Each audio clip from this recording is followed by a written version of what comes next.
Welcome to On the Way to School, your 6-minute daily boost for educators and administrators. I'm Christopher S. Dennis, and today, let's elevate our journey together. Good morning, folks. Here we are, Wednesday, November 6th, the day after.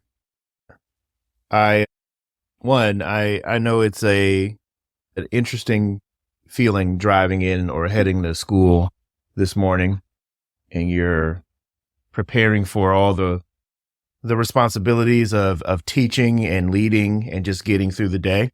Excuse me. And you're going to do the very best you can. You're going to do great. You're going to give people exactly what they need in terms of support, and you're going to be a professional. You're going to do all the things that you know to do and know to be. But I hope in doing and being, you don't forget to be human. I encourage you to lean into your journaling, maybe even do a voice memo to yourself, but please process and get the things out of your body the best way you know how.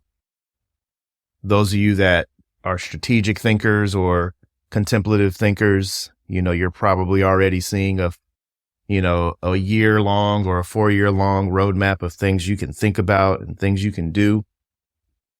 You're probably going to tap out in your ability to give care for others at some point today or this week. Don't feel guilty about that. Feel, you're the safest person that somebody can go to, and that's important.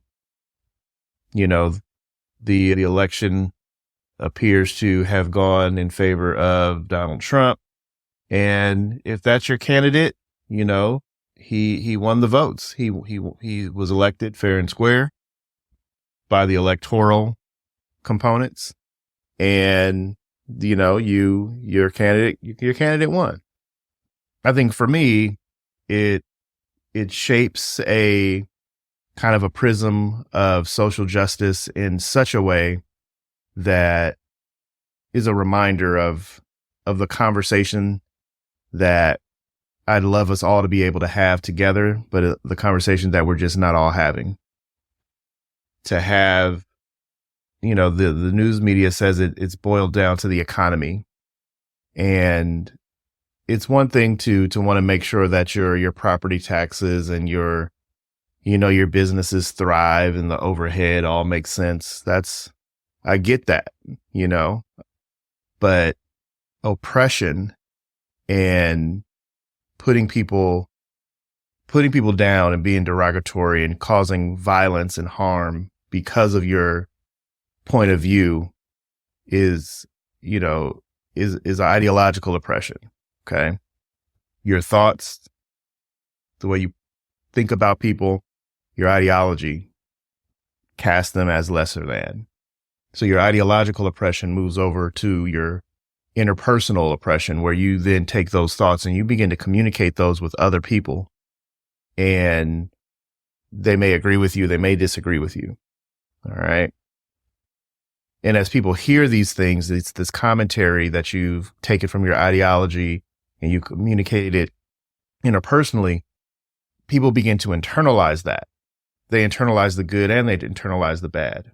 So those points of view are now operating within people. And then they become institutionalized and they turn into institutional oppression, where the power of impacting people and practices and beliefs all come together.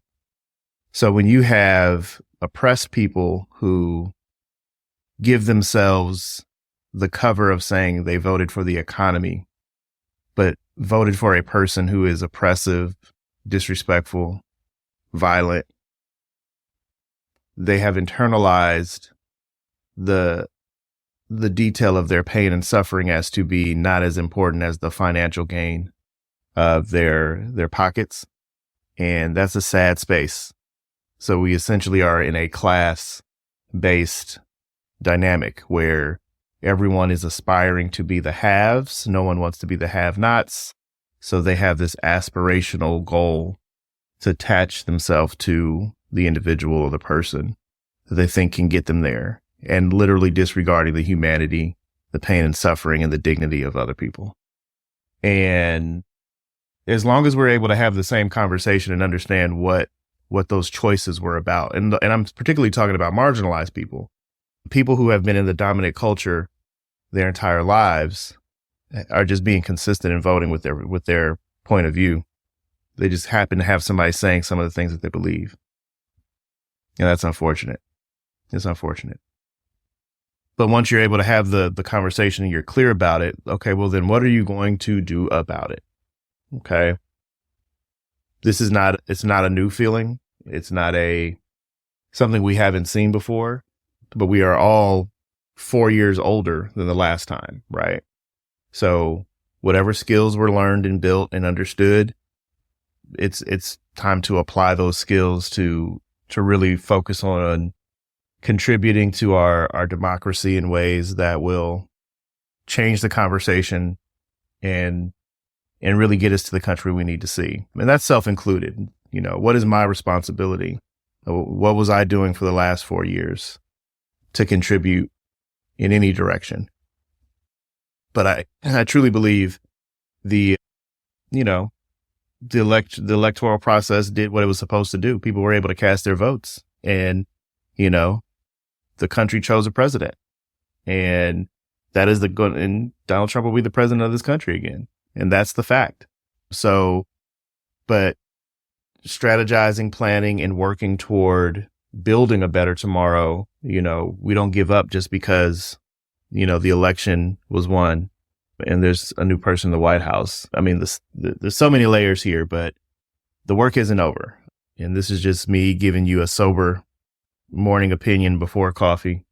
I'm going to go to work, and I'm going to catch whatever comes and support and be there. I'm going to talk to my sons right after this and give them space to get curious. But I think, the mission hasn't changed as far as taking care of people and helping people create amazing lives for themselves. But you're allowed to have a moment to acknowledge where you are and what you're feeling in your body. And if your candidate won, then it might be a good time to represent the best of the decency and the dignity of the people that care about people. I mean, represent that. So hopefully this is something just to help you continue to process, and just know that we're here for you on the way to school. Thanks for joining me on the way to school. Stay inspired, stay motivated, and keep making a difference. I'm Christopher S. Dennis. See you tomorrow.